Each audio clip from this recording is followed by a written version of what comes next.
To jest niewielki notatnik brajlowski, pełniący jednocześnie rolę monitora brajlowskiego. Oznacza to, że może to urządzenie podłączone do komputera pozwalać na oglądanie zawartości ekranu.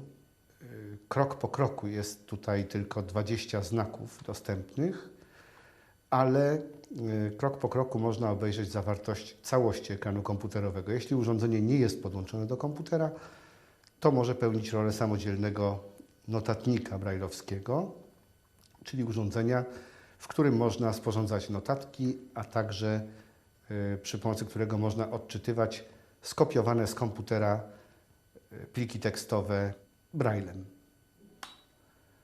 Włączyłem urządzenie, już się przygotowało, pojawił się taki króciutki sygnał dźwiękowy i mamy zupełnie inny kształt tych literek i one są mocniej wysunięte, wyraziście. Teraz się po prostu to zróżnicowało. Te, które mają być schowane, są całkiem schowane, te, które mają być wysunięte, są całkiem wysunięte. Jest tu napisane HT Braillino wersja 6.4.31. Rozkład klawiszy funkcyjnych jest taki, że lewy klawisz, na lewo i na prawo od brajlowskiego wyświetlacza mamy klawisze funkcyjne. Prawy klawisz funkcyjny pełni rolę Entera. Lewy klawisz pełni funkcję F2, czyli klawisza wyjdź, czy Escape w komputerze. Te klawisze są bardziej skomplikowane. Widzimy, że na środku każdego klawisza jest kreseczka taka pozioma, która wskazuje dotykowo, że jest to środek klawisza. Jeśli go naciśniemy w środku, to będzie on miał taką funkcję, jak powiedziałem. Natomiast góra i dół, zarówno jednego, jak i drugiego z tych klawiszy, to pełni rolę przewijania treści ekranu. Czyli jeśli naciśniemy ten klawisz w dół, będziemy przechodzić w dół w tekście do kolejnego wiersza. Nad każdą brajlowską celką jest mały klawisz, taki pionowa kreska. Jest to klawisz przywołania kursora. Jeśli czytamy tekst umieszczony w notatniku, możemy w dowolnej chwili przywołać kursor do znaku, nad którym ten klawisz się znajduje. Po co? A po to, żeby można było na przykład usunąć ten znak i wstawić poprawny, jeśli był niepoprawny, czyli do celów korekty. Wejdziemy sobie teraz do menu. W tej chwili wcisnąłem klawisz przewijania i znikła nam ta informacja, która zajmowała cały ekran.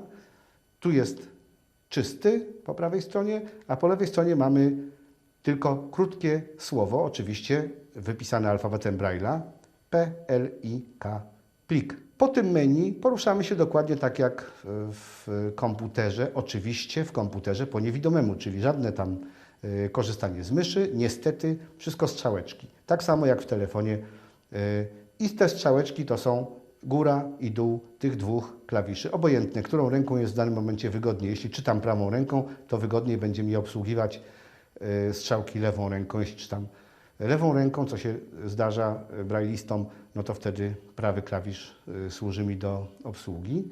Plik, przeszedłem w dół, kalkulator, przeszedłem w dół, terminarz, jeszcze w dół, zegar, tryb PC, tablice brajlowskie. Tutaj można różne strony kodowe, tak jak gdyby w komputerze wczytywać. To jest ważne, dlatego że system Braille'a to zaledwie 64 znaki, wliczając w to znak pusty, czyli spację.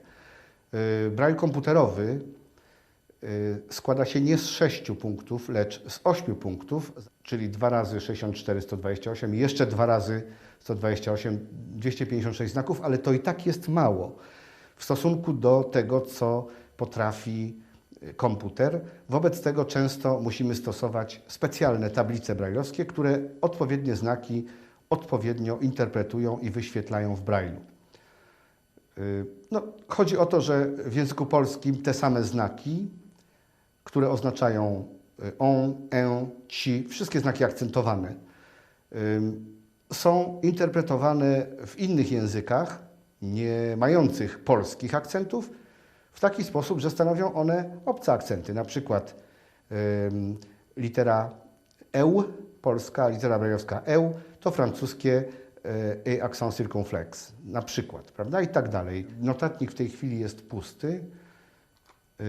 Wobec tego wracamy, to był escape, lewy klawisz funkcyjny, wobec tego wracamy do pozycji nowy plik i jeśli ją zatwierdzimy enterem, usłyszymy również króciutki sygnał dźwiękowy informujący o wejściu do pustego pliku. Zobaczymy pusty ekran i tylko przy samym lewym klawiszu na pierwszym znaku migający kursor, dwa punkciki na samym dole znaku wysuwające się i chowające w odstępach sekundowych.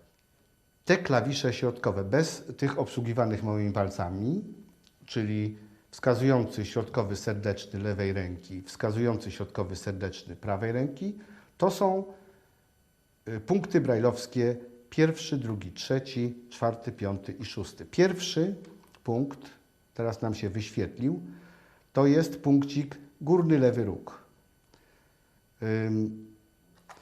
Napiszemy sobie jeden pełny, prawie pełny znak, sześciopunkt. Jeśli teraz będziemy wpisywać poszczególne brajlowskie znaki, punkt pierwszy znajduje się tuż przy tym sześciopunkcie w górnym lewym rogu. To jest jedna z liter alfabetu. Punkt czwarty znajduje się nieco dalej od tego sześciopunktu i tak dalej. Takie kształty tworzymy. Oczywiście ja tutaj używam komend tego notatnika. Komendy są w różnych notatnikach różne. Tutaj oczywiście mamy cały zbiór komend pozwalających swobodnie poruszać się po tekście. To jest próbny tekst. Jeszcze sobie zrobimy jakiś błąd.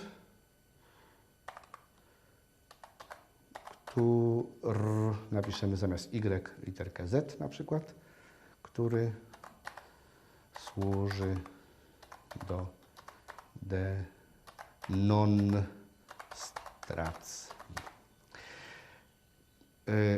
Proszę zobaczyć, na końcu tego tekstu, oczywiście widzimy tylko tutaj maleńką część tego tekstu, tylko słowo denonstracji. I na końcu tego tekstu widzimy migający kursor. Tutaj jest kursor. Możemy pisać dalej. Ale jeśli chcemy poprawić denonstracji na demonstracji, to posługujemy się, to o czym mówiliśmy, klawiszem przywołania kursora. Tutaj jest litera N, DN, trzecia litera brajlowska N. Przywołujemy kursor, kasujemy go odpowiednią komendą.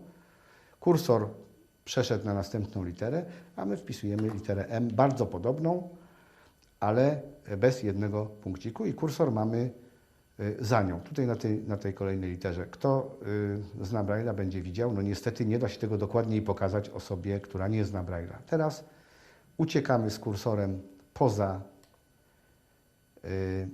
tekst, żeby móc kontynuować pisanie i już widzimy, że jest na końcu. Tak wygląda obsługa edytora. To jest przejście na koniec, czyli tak samo symetrycznie, jak tu było przejście na początek, czyli spacja i 3 z lewej ręki, na koniec spacja i 3 z prawej ręki. Takich komend jest w tym notatniku więcej i są one logicznie wymyślone. Na przykład spacja i pierwszy tylko punkcik, czyli ten najbliżej środka w lewej ręce, to jest przesunięcie się o jedno zdanie w lewo, jeśli by tu były zdania, to o jedno zdanie w prawo, czyli dalej w tekście, to o jeden środkowy klawisz, spacja i środkowy klawisz o jeden wyraz, spacja i środkowy klawisz tutaj o jeden wyraz w prawo, spacja i lewy klawisz z tych trzech, czyli punkt trzeci o jedną literę w lewo, spacja i punkt szósty, czyli ten prawy klawisz o jedną literę w prawo i tak dalej. Mowa syntetyczna w zwykłym zastosowaniu, bez specjalnych zabiegów, nie pozwala nam rozróżnić wiewiórki napisanej przez U zwykłe od wiewiórki napisanej przez U kreskowane, bowiem brzmi w mowie tak samo. Czyli Urządzenie brajlowskie jest niezbędne wtedy, kiedy chodzi o dokładne zapoznawanie się z tekstem, gdy wymagana jest precyzja. Braille jest niezastąpiony.